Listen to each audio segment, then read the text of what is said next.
Good evening. Good evening. Welcome to another edition of the Daily Deuce. Today is a special segment. We're going to have an interview and we're going to be talking about those love them or hate them Dallas Cowboys. But before we get to that, let's say a special hello to our traffic cop, our editor, our producer, John Pitt. Hey guys, I'm excited about this episode, John. You already know. Can't wait to get into it. Well, this should be a lot of fun talking about the Cowboys. As you see, we have a special guest who is going to talk about the Cowboys this evening.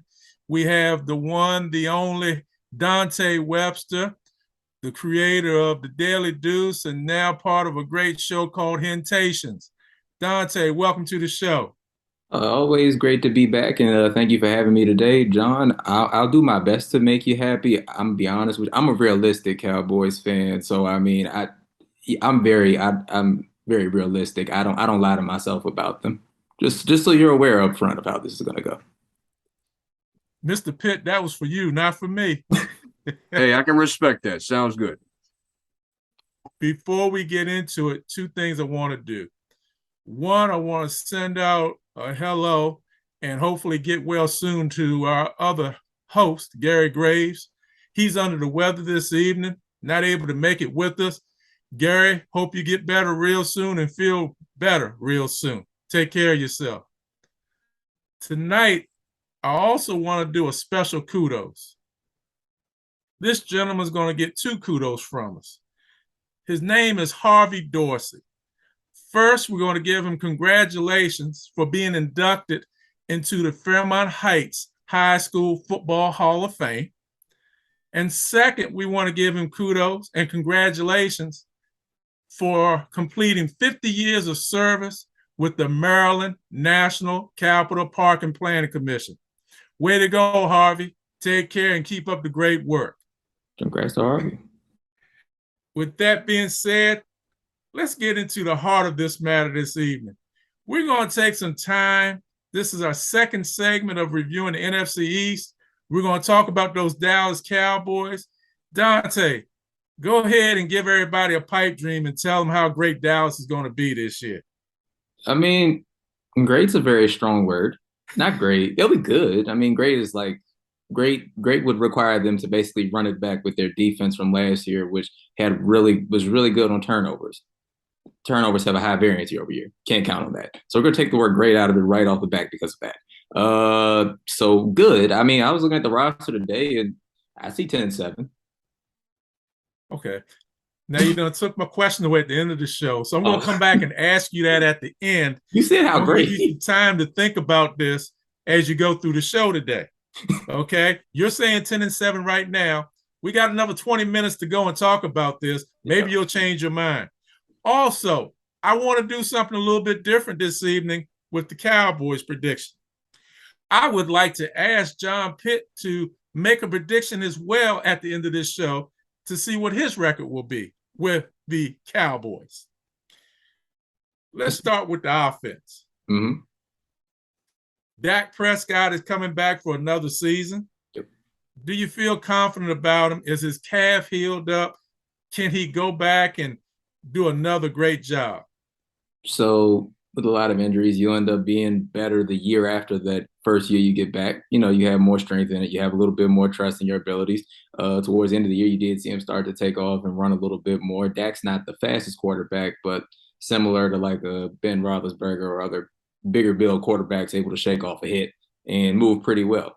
And so I do believe that the mobility will be back and he'll be better this year. I mean, it's not even a stretch to say we have the best quarterback in the division, but I mean, like, that's very low hanging fruit. You say you have the best quarterback in NFC East? Yes. Who's better? Well, the gentleman that we had on last week, Richard Miles, basically said it's a train robbery that the Washington Commanders have Carson Wentz. So I think he feels as if Carson Wentz is the next coming of Sonny Jurgensen. So you're saying Dak Prescott is the next coming of Roger Staubach, No, Troy Aikman? Dak's one of. You don't want to get me into a Troy Aikman debate. We're not doing that one. We've done that before. We're not doing that one. All respect to Troy Aikman's wins and legacy. But Dak is one of one. Dak is his own guy. He's not the next Romo, not the next Staubach, not the next Clay, not Clay, excuse me, Troy Aikman. Sorry, he's Dak. That's what we're gonna leave that as. He's Dak. Would he be the Washington next was Romo? huh? Would he be the next Romo? I mean, you can't be the next if you took the guy's job. Wouldn't that mean that he already did him? Well, actually, if Romo played that year, they probably would have won in the playoffs to give him credit. But I'll say that much. I respect Romo. Love Romo. But yeah, the biggest thing here, Dak's the best quarterback there. I mean, yeah, Washington was able to fleece a guy that basically threw away the Colts' entire chance of going to the playoffs last year. Remember, all they had to do was win and get in, and they were playing the Jaguars, I think. Yeah, okay, best quarterback in the division. In terms of talent, what I can say is Carson Wentz is the most talented quarterback that they've probably had since first year RG3. That's not even a stretch. That's easy. That's fine. That's good. But then if you look around the rest of the division, Jalen Hurts is good, but nobody's going to trust him in winning time. And I mean, there's still questions about throwing, which I hate to do to a black quarterback, but there's still questions there. They have weapons. Don't get me wrong. Like they have but they bought an AJ Brown. Like they're gonna be good. Eagles are gonna be good in terms of quarterbacking. And when you have the Giants, I mean, if Daniel Jones doesn't trip and fall, he's athletic quarterback, solid arm. They have a bunch of weapons. To be fair, like their receiving corps is really good. So I mean, the Giants have weapons. If I was a betting man, the Giants are actually who I'd put some money on because if they win, which there's a possibility because the division's bad, you could actually cash out. But I digress. The Cowboys have the best quarterback in the division. It's not even particularly close, in my opinion. I feel like that's like the one area where you can't. I mean, that's unquestionable. Dak's top 10 in the league. What is everybody else? Like, if we're talking fantasy, okay, cool. Jalen Hurts is a great fantasy quarterback. Carson Wentz is okay. You're saying Dak Prescott is one of the top 10 quarterbacks in the league. That's not even a stretch. Yes. There's no stretch. You and I have done this before. We have gone through this, Dante. And quarterbacks have retired since we've had this conversation and gotten older. What do you mean? Like, he's top 10. 10, yes. Probably right at 10. Dak Prescott is a top 10 quarterback.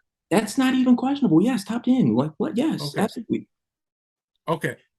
Top 10. Is he the second five or the first five? Second five, but that's okay. Like, what? It's still top 10. Like, I mean, I'm not going to lie to you about it. I'm not saying he's top five. Yeah, clearly there's 5 quarterbacks better. There's 9 quarterbacks better than him. There may be 10. I had to think about it. I got to write them all down. I could list them all right. Tom Brady's better. At 45, Tom Brady's better. Fine. Yeah, sure. Fine. I'll give you Aaron Rodgers is better. Yes, not questionable. Justin Herbert's better. What? Where are you? No, how are you doing this? Justin Herbert's a very talented young player, but I mean, no. What? Okay. Josh Allen's better. Okay, yes, absolutely. Fair. Okay. You know what? Joe Burrow's better. No, I'm not prepared to say that. I'm really not prepared Lamar to say that. Jackson's better. It's fine. I can agree with that. How many have we got so far? 6? I'll say 5 because I don't think Joe Burrow's better than him yet. Russell Wilson. I think they're right around the same, to be honest with you. I think if you could interchange the 2 of them. That's my tie goes to your father, so I get the tie. So that means he's better. Fine, whatever. Yeah, okay. All right. All right. So Patrick Mahomes. Yes, I'll give you Kyler Murray too. Kyler Murray. What are we at, 9? And that puts him at 10. Like, who else are you going to say? I'm not even finished the NFL. How can you give him 10? I'm not even finished the league. Who you? Okay, go ahead. Who else you got? Well, Kirk Cousins is a no. Justin Fields is a no. Okay, so you're just thinking of bad quarterbacks. Not bad, excuse me, serviceable. Cleveland Browns are struggling at quarterback, so we'll skip that. We'll go right past that. It's 10. He's 10. Mac Jones is a no. Oh, okay. At least you realize that. I thought you wouldn't. I thought you may thought I try was to going to say Mac Jones for sure. And it's fine. He's serviceable. He's very serviceable. Okay. For the interest of argument, no argument, we'll give him the top 10. We'll say he's top 10. But you and me are going to have this conversation off the air. I'm going to show you. I'm at 9, Dante. I'm going to find a 10. Oh my God. We'll count. Yeah. Okay. Fine. Whatever. Fine. He's top 10 in my top 10. He's top 10. Top 10. Yes. You've lost one of your best receivers. You lost Amari Cooper. Yes. You still have CD Lamb. Yes. Are you comfortable with your receiving core? No. And it's not even Lamb's fault. Lamb is in line to get a bunch of targets and be a very good wide receiver. He has a lot of talent. He had an issue with the drops. Hopefully he gets that fixed. Otherwise, my only concern, a little wiry. So, hopefully he can hold up for the whole season. But whenever he plays, he makes explosive plays. He'll be fine. The issue is Michael Gallup is hurt. There's no two. We have a one and a bunch of low spades.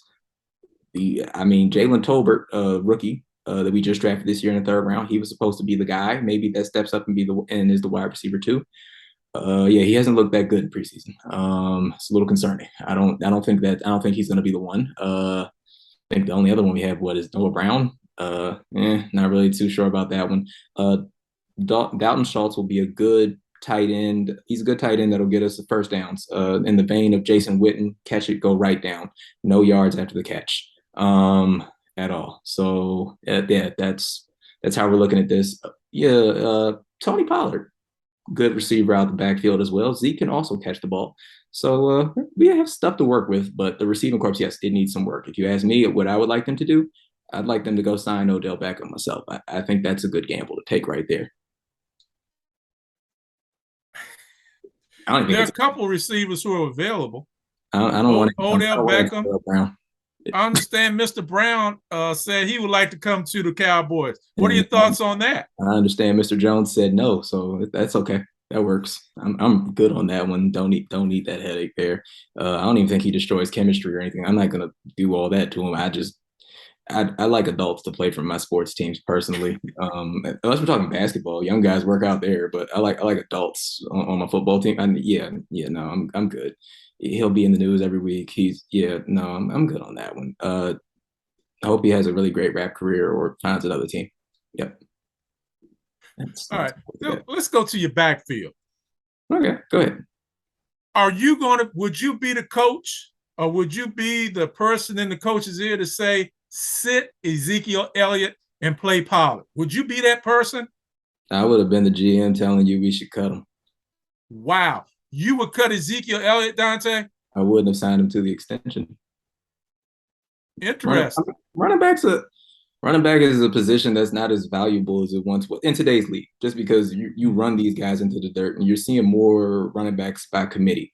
Like the last great running back seasons that we'll probably see are what Derrick Henry has done, just pure running, not with catching and all the other stuff that can make you a really, really interesting player and give you a bunch of different facets to your game, but just pure running. Derrick Henry's probably he's the last Mohican. He'll be the last one that you'll probably see get 2,000 yards and do all of that stuff. Zeke is a great player, don't get me wrong, but at this point, year 6, we've run him into the ground. It's on the Cowboys for not maximizing the time when they had him early on and back when he was a really electrifying player. But now it's one of those things where, like I said, year 6, he's been running to the ground. Tony Pollard's a really good player that can do a lot with the carries that he has. So, if it's up to me, I probably would have cut him. But, that's Dak's guy. So you're not going to do that. But that's my personal opinion. A running back that's making that much money at this point, for most teams, it's just not that good for you anymore. Especially when you already had to pay the quarterback and everybody else. Well, you helped me on a question I was going to ask you. And my question was, do you think Ezekiel Elliott has been run into the ground, or do you think he has anything left in the tank? But I think you already answered that. You think he's done. I don't think he's done per se. I'll say run him into the ground just in terms of the amount of carries that we've given him. Didn't he one season have like 330 carries? Something like that. But and so it's like 6 years, he's done a lot of work. There's still some gas in the tank, don't get me wrong, but I'm just saying, at the price that you're paying him, and you have to play him at the price you're paying him, but otherwise you would have had to cut him. But it's just, to me, it's the modern football thing. Running back just ain't what it used to be. It used to be a sexier position where, you could, imagine paying a guy and he's your guy, but now it's like, all right, this is cool, but you got to figure out what's next. So a quarterback, a running back, and receivers all need one thing. And before I get into that, let me just say, I just got another quarterback ahead of Dak Prescott, Matt Stafford. Okay, let me go back. Okay, no, you see, that'll have to be its own episode. Don't get me started on Matt Stafford either, because Matt Stafford is the paragon of mediocrity up until last year when he won in his best. Let me hold my hand up. He has this on his hand, Dante. What is this? What is this? Okay, all right. How many Pro Bowls has he been to?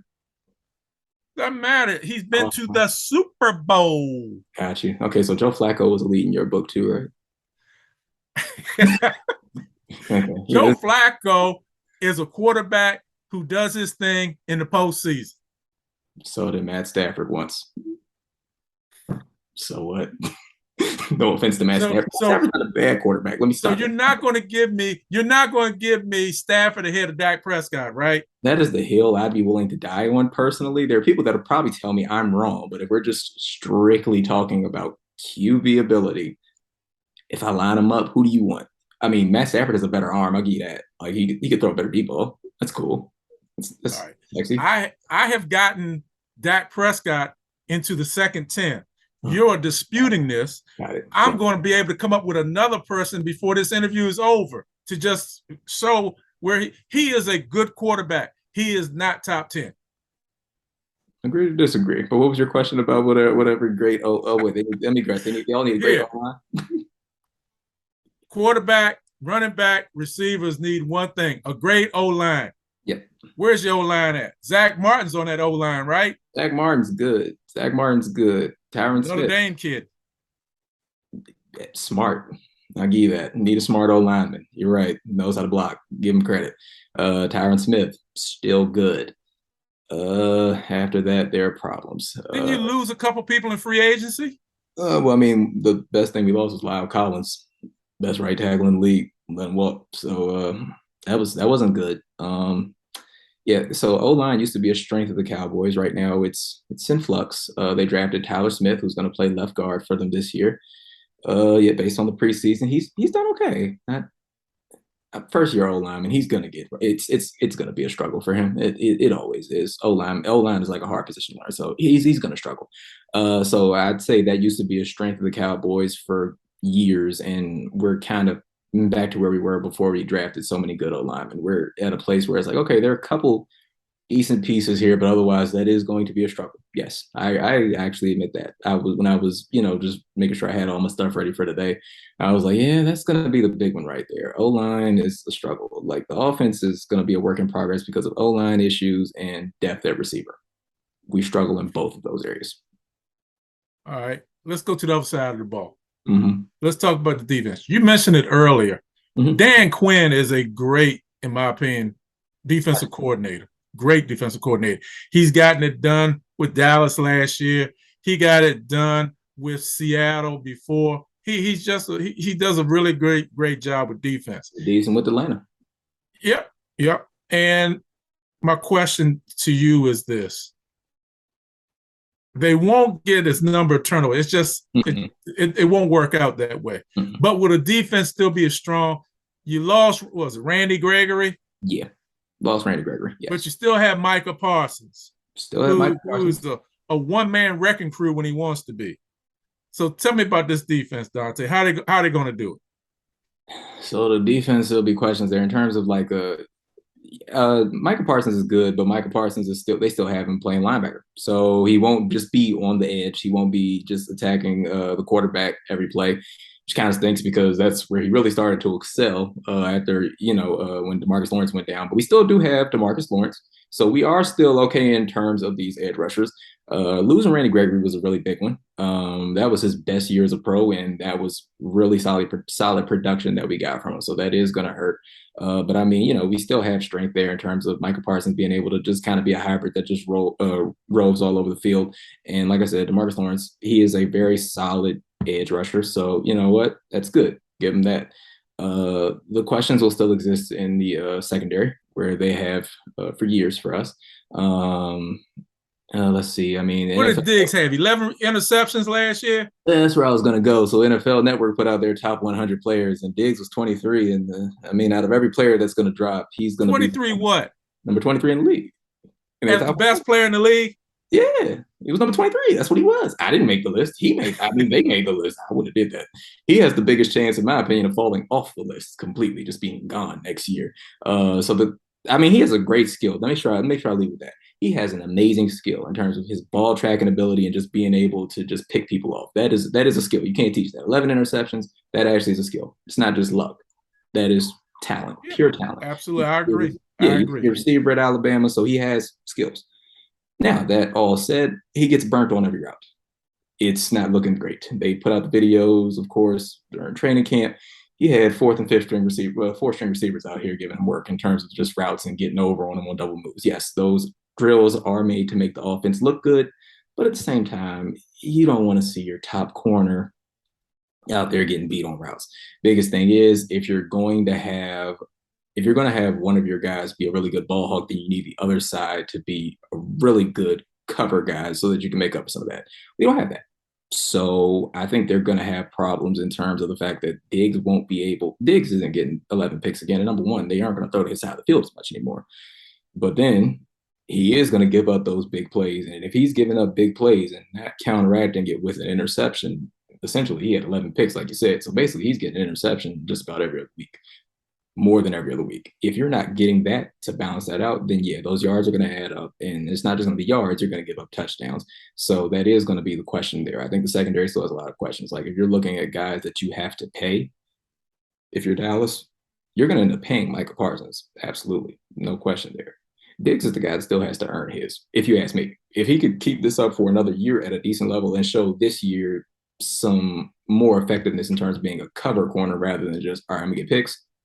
Yeah, that's your long-term answer at corner there. I give him that. But as of right now, if you ask me, it's just a lot of question marks there just because of that inability to cover. Like he's really, really good at what he does, but the coverage it leaves a lot to be desired, in my opinion. So yeah, defense, I mean, Dan Quinn's going to coach them up really well.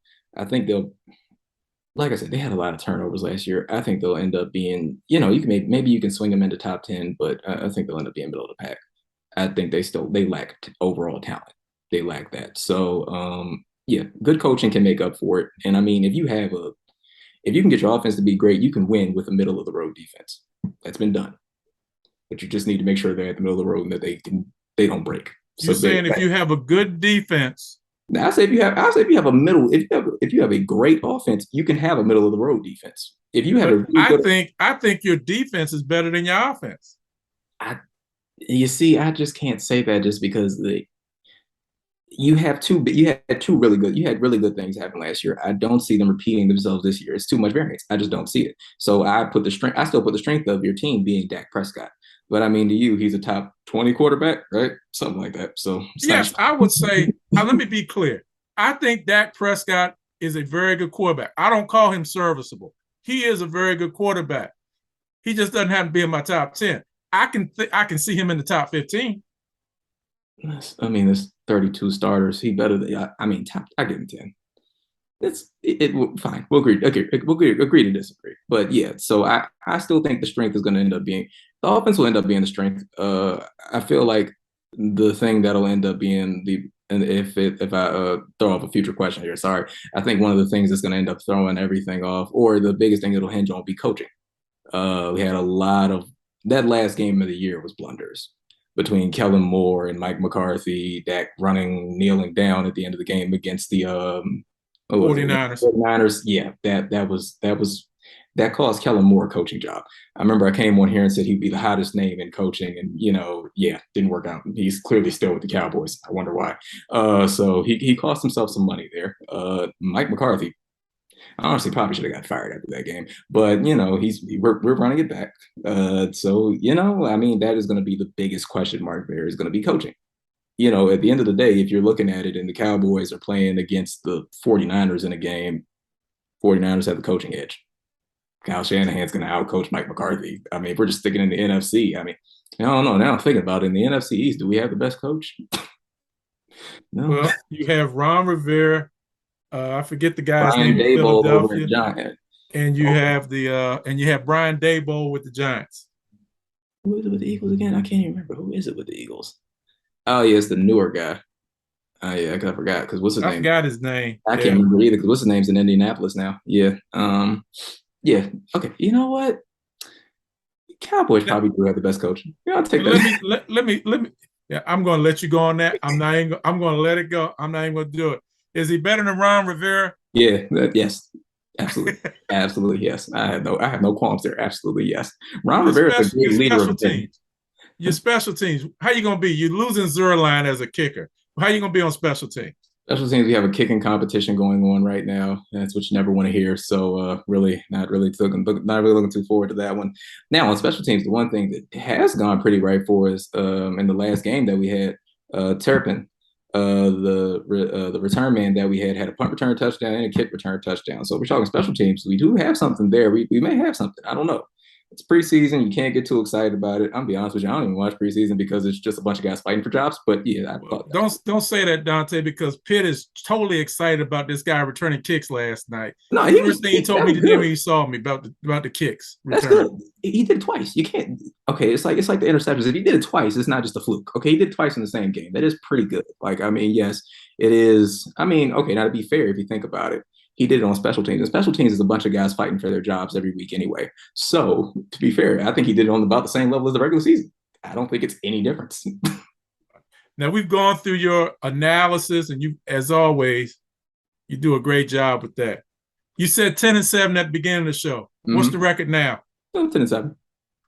Pitt, do you want to give me a record? You don't have to come on the screen. Give me a record, Pitt. Dante, I'm glad you mentioned the coaching. I think that people say, oh, the defense won't repeat what they did. There's no way we're going to lead the league in penalties again. We were 12-5 last year, leading the league in penalties. I think this year we can win 12 games. I'm going to say 12-5. Okay, that's the hard. So the thing is, if you read the schedule, you get really excited early on because we're playing the AFC South this year, and all those teams suck. Jaguars. Yeah. Let me tell both of y'all this. Let me say this to both of y'all right now. You're talking about how bad the AFC South is. You start the season with Tampa Bay and Cincinnati. The Cowboys will be 0-2 after week 2, and they'll be talking about McCarthy being fired and trying to find a new coach. They'll win one of those games. I saw that. I thought about it. They'll win one. Yeah. I told you this weekend, Dante, 1-1 will still get McCarthy fired. They have to be 2-0 after the first 2 weeks. Well, then he might as well start writing his resignation. They're starting one. It's going to be 1-1. They'll lose. I think they'll lose to the Buccaneers again, but I think they'll beat the Bengals. I think they'll beat the Bengals. I have faith in that. That one I'll say. I think if we're going to look at it, they'll beat the Bengals, or they may beat the Buccaneers if they're a little off. I know Tom Brady just got back to practice. Clearly, still time, but they'll be 1-1 or 0-2, and then we'll start the Sean Payton watch, a man who has no interest in going to the Cowboys. That's what you say. It's like you say with what like you say about Urban Meyer. He'd come to Notre Dame. Yeah, okay. It can still happen. It can still happen. But that's another show for another day. We don't have to go there today. But Dante, before we close up, tell us a little bit about your Hentation show, man. I enjoy it. Yeah, so the Hentations, came over here and talked about it a little bit before, but that's a podcast with me and my friends, Darian, Aaron, and Malik. So my friends since high school, and so every bi-weekly we put out our Hentations podcast in which we discuss different topics. It could be anything from relationships to different things about life, jobs. We've had episodes we talk about our takes on different things. We did an episode where we talked about like some pros versus Joe stuff of what sport we thought maybe we could do professionally. If you ever want to hear a podcast host talk about going around with Floyd Mayweather, that would be pretty funny, and he meant it with all seriousness. But yeah, so we do all of those things. We recently celebrated our 100th episode, so that was congratulations. Thank you. Appreciate it. So yeah, we recently celebrated that. But yeah, the podcast comes out every 2 weeks on Wednesday. New episode coming this Wednesday, actually. So Hentations, always happy to drop a plug there. So thank you. Hey, no problem. Dante, fast moving 30 minutes. Thanks for coming on the show today. Thanks for giving a review about the Dallas Cowboys. And thank you for showing me how Dak Prescott is one of the top 15 quarterbacks in the NFL. Greatly appreciated. Hey, for all you all, thanks for watching today's show. Follow us on Facebook. Subscribe to us on YouTube. Send your questions and your comments to dailydeuce247@gmail.com. Enjoy yourselves this week. Have a lot of fun. Watch some sports. And above all else, watch Dante and his Cowboys as they start the season 0-2. Take care. We'll see you next week. 1-1.